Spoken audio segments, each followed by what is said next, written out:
I am a 27 years old male. My fiancé, she's 25, has an obvious permanent burn scar from an accident that caused her mother, her only parent, to pass away from injury. My fiancé had a long recovery. It's been 7 years. The scar is on her collarbone. It goes down her chest but isn't showing. Unless she's wearing scoop / square tops. She often wears hoodies / jackets to cover up. She puts this cream, I don't know what ladies call it, but it's supposed to tone skin color or something. I'm not sure, but my fiancé calls it foundation that is 1 degree brighter than her skin color. I absolutely adore her. She's pretty, smart, ambitious, and the list goes on. What happened was unfortunate, and I'm glad she's at peace with herself and more confident. My family love her. How can they not? She's a member of the family. My mom makes sure she takes part in every family function and things like shopping and decorating other things. However, my sister made comments about my fiancé's scar several times. I've called her out on her behavior several times to get her to stop because she was hurting me before my fiancé with her backhanded and insensitive comments.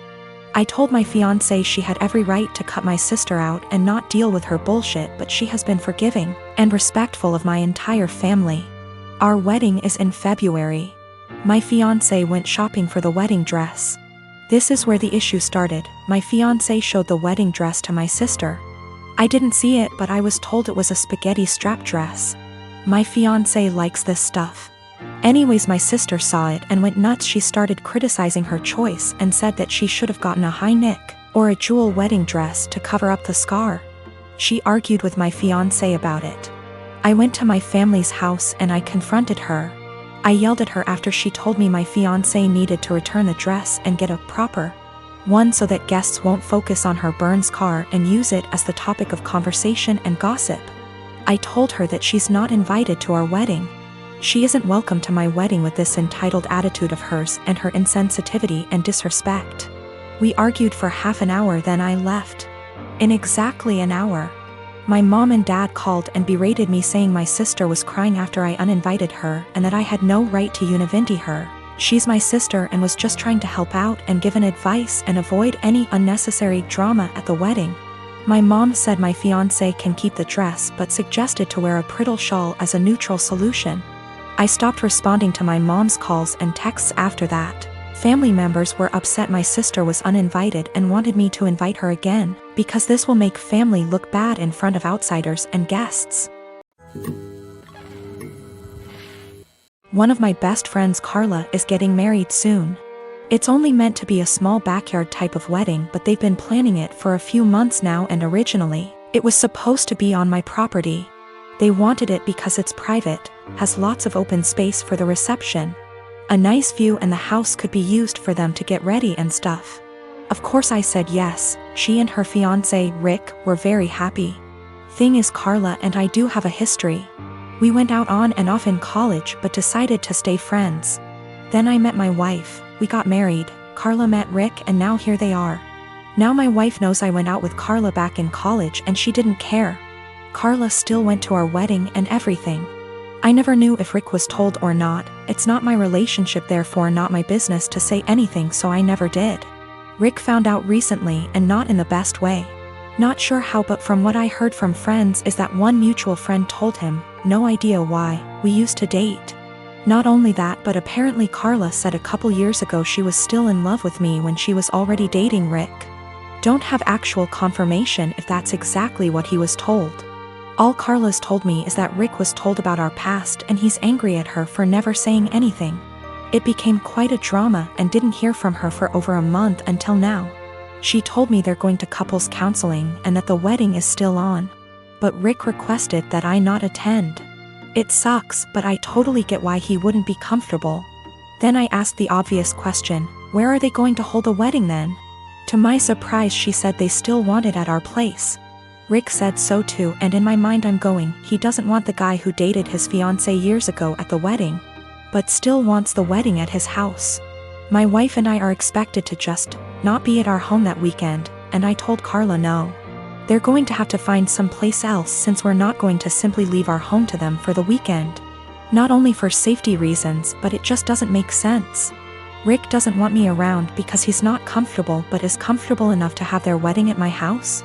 They really want their wedding here though, and because of that I've been bugged by not only her but also Rick, and some friends who think I'm being a petty asshole for not letting them have the wedding here anymore. Honestly, don't think that I am. It just doesn't make sense at all to have to leave our own place for a wedding we're no longer welcome to and leaving our home totally vulnerable. Still, being accused of sabotaging their wedding, and Rick believes it's the least I can do after everything. Since my wife and I got married 3 years ago, things have been off. I know that people grow and change with time, but around our wedding, my wife changed drastically. She bleached her dark brown hair blonde right before the ceremony. And I honestly thought I was in the wrong church for a split second when she came down the aisle. We moved into our house right after the honeymoon, and she went into full domestic mode. We'd shared cleaning duties before, but once we moved into the house, she became insistent on doing everything before I could even get to it. Since this is our first house, I thought it was some kind of homeowner nesting thing, but it never stopped. Her hair color is none of my business, and I think most people would be happy not to have to clean. So I honestly didn't really think much of either of those things at the time. The big thing has always been how closed off she got after the wedding. When we were dating, she'd tell me long rambling stories about her feelings and rant to me when she was upset and all that. And I liked hearing about what was going on inside her head. After the wedding, that stopped pretty abruptly. If I ask her how her day is, she will only ever tell me that it was fine or super. She doesn't talk to me about her feelings anymore, ever, even when I explicitly ask, "How do you feel about X?" She also stopped telling me about anything important that happened to her. About a year after we got married, her grandfather died. Did she tell me she'd lost her grandfather? No. She told me that she had to go to a conference for work on the other side of the country, which I thought nothing of. On the second day she was gone.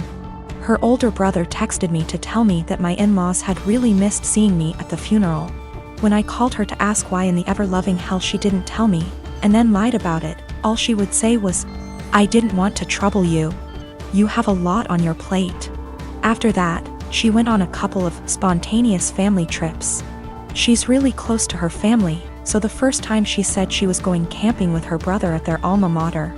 I didn't think a lot of it other than to be slightly disappointed and confused that I wasn't invited, because her brother's cool and the three of us go camping together a lot. But the second time, I started hearing alarm bells. I'd like to say I'm a more secure man, but after the second spontaneous family trip, my wheels started spinning and I started to think that maybe she was cheating. This was a weird insecurity in the back of my mind for a while, since she wasn't showing any other big signs of cheating. She wasn't guarded about her phone and hadn't changed her routine / appearance. A few weeks ago, she told me she was pregnant. I was over the moon about it until I asked her how many weeks along she was, and she nonchalantly said about 12 or 13. She'd been pregnant for like 3 months before she even bothered to tell me. She's not really showing at all, and she doesn't usually drink, so I had been completely in the bloody dark. I honestly hadn't even suspected. That was kind of it for me. I was sure she was cheating, and that it wasn't my kid. I thought there was no possible way that a woman would keep her pregnancy a secret from her husband for 3 months. So I snooped. Yes, I know I was wrong, but I wanted proof that she'd been having an affair before I moved out. One of my best buddies from college is a divorce attorney, and when I asked him what I should do, he sent me the info for a key logger. I installed it on my wife's laptop and was prepared for the worst. Now, I feel like what I found is somehow worse than her cheating. I didn't find any steamy messages, but I found out that she keeps a diary in a Word document that she writes in every day. I know I should have just stopped once I knew she wasn't cheating, but once I saw my name in her diary, I couldn't stop. I read all of it.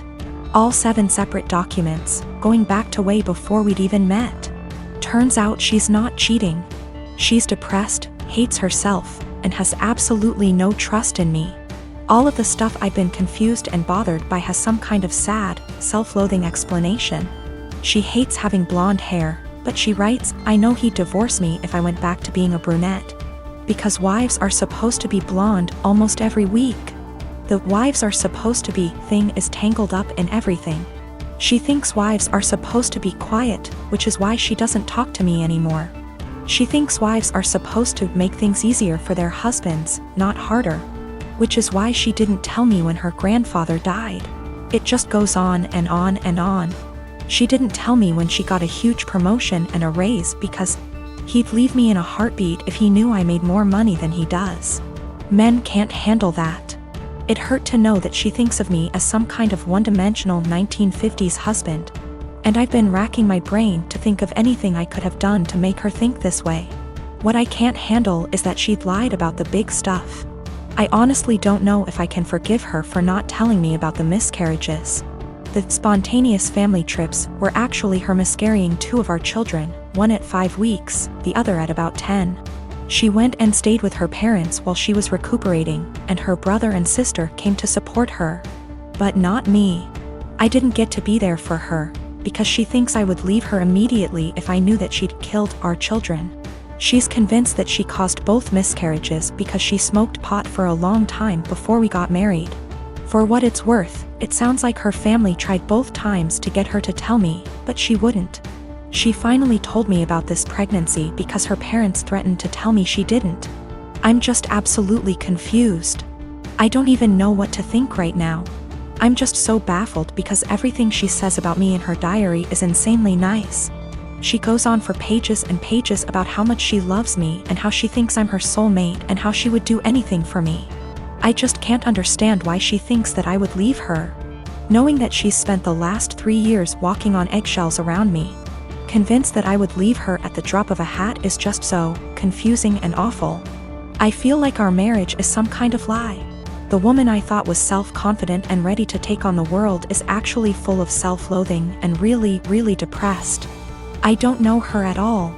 She's been suffering silently with depression long before we met. She has no faith in me, no trust. She thinks that every hug and kiss I give her and every "I love you" I say is a lie. I just don't know what to do. She obviously needs serious help, but I don't know how to get it for her. I can't tell her that I read her diary. If she has zero trust in me now, I can't even imagine what she'd think if she knew if I read 6 years worth of her private thoughts. I feel like I need to get my in-laws on board somehow, but I don't know what to say to them. I know I can't ignore this, but I feel like any move is the wrong move.